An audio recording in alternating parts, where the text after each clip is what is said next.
Here we have two of the four members of the Beaches, Kylie Miller and Eliza Enman-McDaniel, the drummer. I want to start from the very beginning with your first EP. Now, Rain Maida produced it, and so what advice did he give you that you've been able to take up to where you are now? Rain actually gave us some pretty crazy advice, because we were just starting out and we decided to be like a rock band. Like, he was working with us for really in the beginning, before even Leander joined the band. I think because we're an all-female band, a lot of the times people kind of have a speculation that we're not going to be as good as an all-male band. I don't understand why that is a preconceived notion about a lot of female bands, but Rain said to us that if you want to really be taken seriously and not have that kind of predisposition, you have to be better than most of the old guy bands who are out there. You have to be better than Our Lady Peace, basically. People will look for anything to point out just because that's automatically where their head goes. They see an all-female band, they're like, oh, they're not going to be good. And they look for anything. So you have to give them nothing, you have to exceed everyone's expectations and more, So that's what he said to us, basically. In an era largely dominated by computers and autotune, how does it feel to be highly regarded by fans and the press alike while playing actual musical instruments? Oh, well, thank you, love that. first of all. Thank you. Yeah, I think we just really try to be as authentic and real as possible. That's why we never use any tracks when we perform, never have, never will. It's one of our main things that to our core, we don't want to ever change that about our band. But it definitely is an interesting thing, because at a live show, because we don't have any tracks, things can go wrong, and things do go wrong sometimes, but that's kind of exciting because every performance is going to be different, and it's nice to see other bands kind of follow suit and do the same thing. The Dirty No is one of those bands. 2 years before you guys, they got the Breakthrough Award. I believe. Yeah. They put out a really good record last year, and they actually just got nominated for their second Juno this year. No way. Yeah. They're awesome, yeah. They've been touring a lot, too. You are so excellent at promoting other bands. I think that's got to be a Canadian thing, right? Just cross promotion. Everybody's friends with everybody. It definitely is, yeah. Especially being a part of the rock scene in Toronto and Ontario in general. You make friends and get to hang out and get to know these people who you're fans of. It's always key to promote your friends. Definitely, yeah. How do you feel that the 80s sounds, with keyboard and synth and the heavy snare especially, is now so welcome in rock after being almost made fun of in the past? Yeah, I think there's something that happens a lot of the time with music where things that are maybe 20 or 30 years old will come back into trend. It's not only music that it happens with, but also fashion and that kind of thing. So right now, I think we're hearing a lot. So let's talk louder.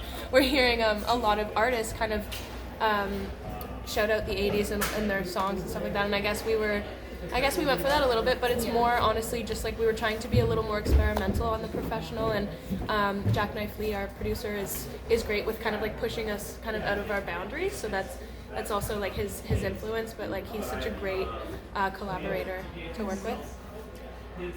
And so you're no stranger to being on a national sports stage, having played the Grey Cup last year, and also providing the theme for the 2018 Olympics, which was really cool. Surely that must have increased your fan base big time. I think, yeah, definitely. Where 10 million people is listening to your song on the gold medal game. It definitely did kind of bring our music into a sphere that it wasn't brought into before, and a lot of fans who wouldn't necessarily listen to alternative radio stations got exposure to the Beaches. So I think that was a really cool thing, especially the Grey Cup, since so many Canadians saw it.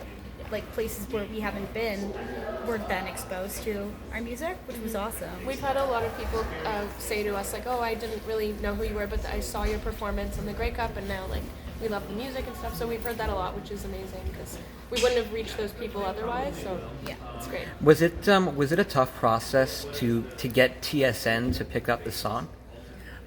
I don't know know if it was like necessarily a tough process. I think once TSN like you get on their radar, they actually start to like promote a lot because we've done a couple of things with them. We did a Tiger Cats game, Right. We played Yeah, the the halftime thing, and they do feature our music like a lot of the time. Actually, like even when they're like throwing out at the end of the game and there's a song in the background, they'll play our song. And yeah, they've been very nice to us, which is awesome. So Want What You Got's currently on the Billboard Canadian rock charts, and all of your singles, they get instant attention right from the beginning. Now, with the way that streaming services go, was that intentional? I mean, yeah, you obviously want your single to like be able to reach as many people as possible. Well, I mean, it might seem kind of like an easy question to ask, but I think what I really mean is how, with streaming, that if you don't listen to a song the first 30 seconds, it doesn't count. Yeah, it's true. I didn't know that. It's quite crazy. So it's like you have to get a instant hook. Yeah, no, it's so important. The reason why we're releasing our album in 2 parts is actually because it will have a stronger shelf life, stronger and longer shelf life on Spotify, and like it'll help us get more streams that way. It's like because when you put out a record on Spotify, I think there's only like a month-long period where it gets added to like new playlists and stuff like that. It's just such an Moves so quickly. yeah. I mean, like, I love vinyl and I love listening to a whole record and having that be an experience, but, like, in today's day, this seems like the more pragmatic way of releasing music. Plus, the fans get songs quicker and it, like, makes our job easier doing it this way. The album, though, I mean, could it possibly, like, is streaming, like, trying to mark the death of the album as we know it? Absolutely it is. It doesn't, like, I don't think that consuming music works in the same way that it did like 20 or 30 years ago, where you go to like an HMV and buy an actual CD, and like people aren't doing that. Like they're shutting down across the country.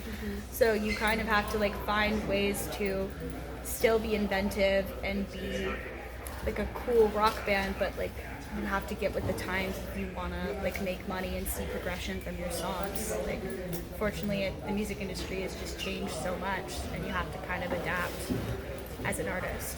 Hamilton is not part of this tour where I'm from, and you love the Ticats so much, so that's just added incentive to come back. Yeah. And it was the first time that I ever saw you, the first time that I ever saw your band, when you opened for Cherie Curry, the Runaways. Oh, yeah. We we didn't have as many shows under our belt. Like going on tour really helps establish that confidence, and we hadn't even been on our first tour yet, so we've grown a lot because of that.